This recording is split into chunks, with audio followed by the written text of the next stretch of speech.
السلام علیکم ورحمۃ اللہ وبرکاتہ۔ سامعین، آؤ عقیدہ سیکھیں، سبق نمبر 19 میں ہم آپ کا استقبال کر رہے ہیں۔ آج کی اس مجلس میں فرشتوں پر ایمان پارٹ 2 پر ہم بات کرنے جا رہے ہیں۔ جن رسولوں کے نام بتائے گئے ہیں ان پر تفصیلی ایمان لانا ہے، جیسے حضرت محمد صلی اللہ علیہ وسلم، حضرت ابراہیم علیہ السلام، حضرت موسیٰ علیہ السلام، حضرت عیسیٰ علیہ السلام، حضرت نوح علیہ السلام۔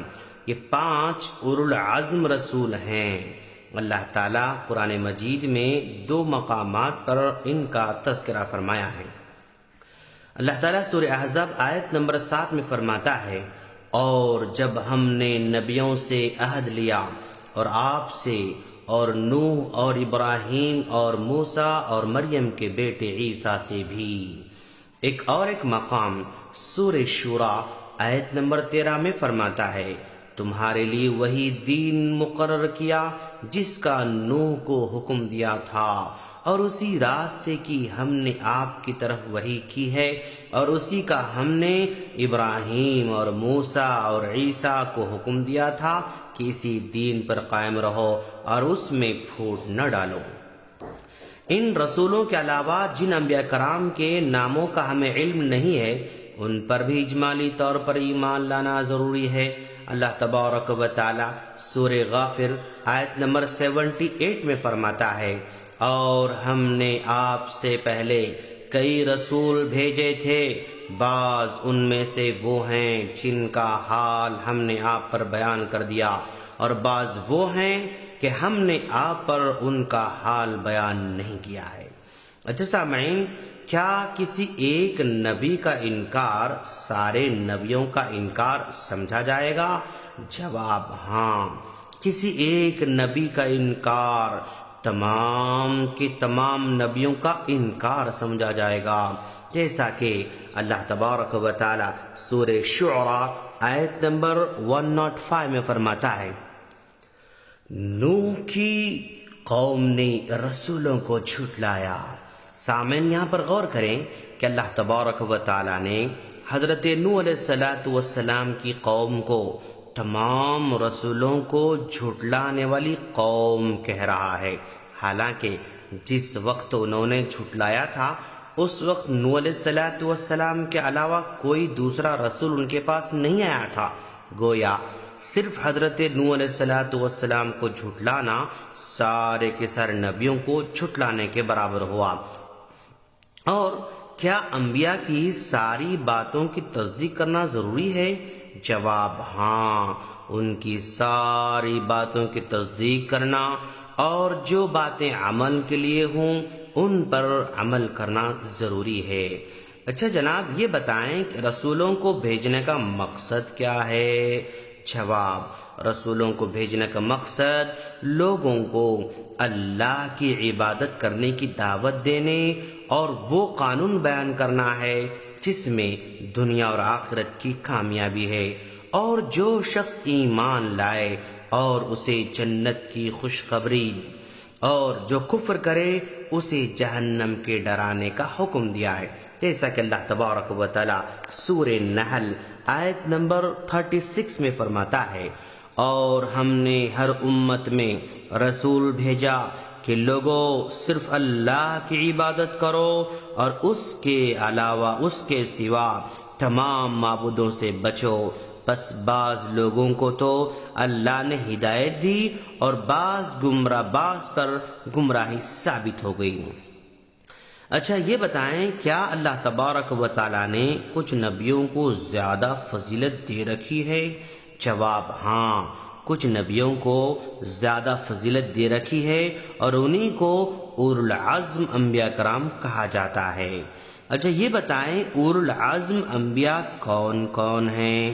جواب، ہمارا ایمان ہونا چاہیے کہ اللہ تبارک و تعالی نے بعض انبیاء اور رسول کو بعض پر فضیلت دے رکھی ہے، تو ان میں سے سب سے افضل اولو العزم کہلاتے ہیں، جو کہ حضرت نوح علیہ السلام، حضرت ابراہیم علیہ السلام، حضرت موسیٰ علیہ السلام، حضرت عیسیٰ علیہ السلام اور جناب محمد رسول اللہ صلی اللہ علیہ وسلم ہیں۔ اللہ تعالیٰ سورہ احزاب آیت نمبر 7 میں فرماتا ہے، جبکہ ہم نے تمام نبیوں سے عہد لیا اور بالخصوص آپ سے اور نوح سے، ابراہیم سے، موسیٰ سے اور مریم کے بیٹے عیسیٰ سے، اور ہم نے ان سے پکا اور پختہ عہد لیا۔ اولو العزم انبیاء میں بھی سب سے افضل نبی کون ہیں؟ جواب، اولو العزم میں سے افضل جناب محمد رسول اللہ صلی اللہ علیہ وسلم ہیں۔ تو ہر نبی خاص اپنی قوم کی طرف بھیجا جاتا تھا، حتیٰ کہ اللہ تبارک و تعالیٰ نے نبی کریم صلی اللہ علیہ وسلم کو سارے کے سارے جہاں والوں کی طرف نبی بنا کر بھیجا، اور آخری نبی اور رسول صلی اللہ علیہ وسلم ان میں سب سے زیادہ افضل ہیں۔ اچھا یہ بتائیں، کیا رسول لوگوں کے لیے بہترین نمونہ اور آئیڈیل ہیں؟ جواب، ہاں۔ انبیاء اور رسولوں کو اللہ تعالیٰ نے چنا اور انہیں ان کی امت کے لیے نمونہ اور آئیڈیل بنا دیا، اور ان کی تربیت کی، ان کو رسول بنا کر ان کی عزت کی اور انہیں گناہوں سے بچایا، معجزات کے ساتھ ان کی مدد کی، تو وہ انسانوں میں کامل ہیں، اور ان سب میں سے علم کے اعتبار سے افضل اور بات کے لحاظ سے سچے اور سیرت کے اعتبار سے سب سے زیادہ معتبر لوگ ہیں۔ اللہ تعالیٰ نے کے متعلق فرمایا، سورہ انبیاء آیت نمبر 73 میں فرماتا ہے، اور ہم نے انہیں پیشوا بنا دیا کہ ہمارے حکم سے لوگوں کی رہبری کریں، اور ہم نے ان کی طرف نیک کاموں کے کرنے اور نمازوں کو قائم رکھنے، زکوٰۃ دینے کی وحی کی۔ وہ سب کے سب ہمارے عبادت گزار بندے تھے۔ اچھا جناب، اللہ تبارک و تعالیٰ نے ان کی پیروی کا حکم کیوں دے رکھا ہے؟ جواب، جب انبیاء اور رسولوں کا اطاعت اور حسن اخلاق کے اعتبار سے یہ بلند مقام مرتبہ ہے، تو اللہ تبارک و تعالیٰ نے ہمیں ان کی پیروی کرنے کا حکم دیا۔ فرمان باری تعالیٰ ہے، یہی لوگ ایسے تھے جن کو اللہ تعالیٰ نے ہدایت دی تھی، تو آپ بھی ان کے طریقے پر چلیے۔ یہ سورہ انعام آیت نمبر 90 ہے۔ اور ہمارے نبی جناب محمد صلی اللہ علیہ وسلم میں سب انبیاء اور رسولوں کی صفات جمع ہو گئی ہیں، اور اللہ تعالیٰ نے انہیں اخلاق عظیمہ سے نواز کر ان کی عزت میں اضافہ کر رکھا ہے۔ اسی لیے ہمیں ہر معاملے میں ان کی اتباع کرنے کا حکم دیا گیا ہے، جیسا کہ اللہ تعالیٰ سورہ احزاب آیت نمبر 21 میں فرماتا ہے، یقیناً نبی تمہارے لیے عمدہ نمونہ ہیں ہر اس شخص کے لیے جو اللہ تعالیٰ اور قیامت کے دن کی توقع رکھتا ہے اور بکثرت اللہ کی یاد کرتا ہے۔ اچھا جناب یہ بتائیں، انبیاء پر ایمان لانے کا کیا فائدہ ہے؟ جواب، انبیاء پر ایمان لانے کا فائدہ یہ ہے کہ اس کے ذریعے بندوں پر اللہ تعالیٰ کے رحم و کرم کا پتہ چلتا ہے۔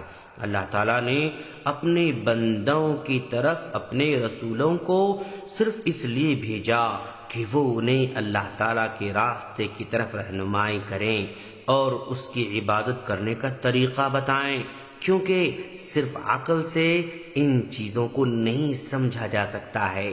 اس کا فائدہ یہ بھی ہے کہ بندہ اللہ کی اس بڑی نعمت پر اس کا شکر بجا لاتا ہے۔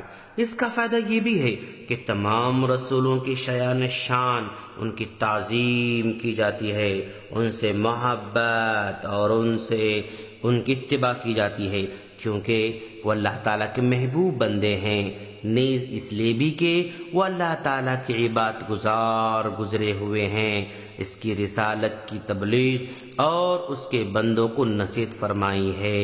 سامعین، ہم اللہ سے دعا کرتے ہیں کہ باری تعالیٰ تو ہمیں جناب محمد رسول اللہ صلی اللہ علیہ وسلم کی مکمل پیروی کرنے کی توفیق عطا فرما۔ آمین۔ السلام علیکم ورحمۃ اللہ وبرکاتہ۔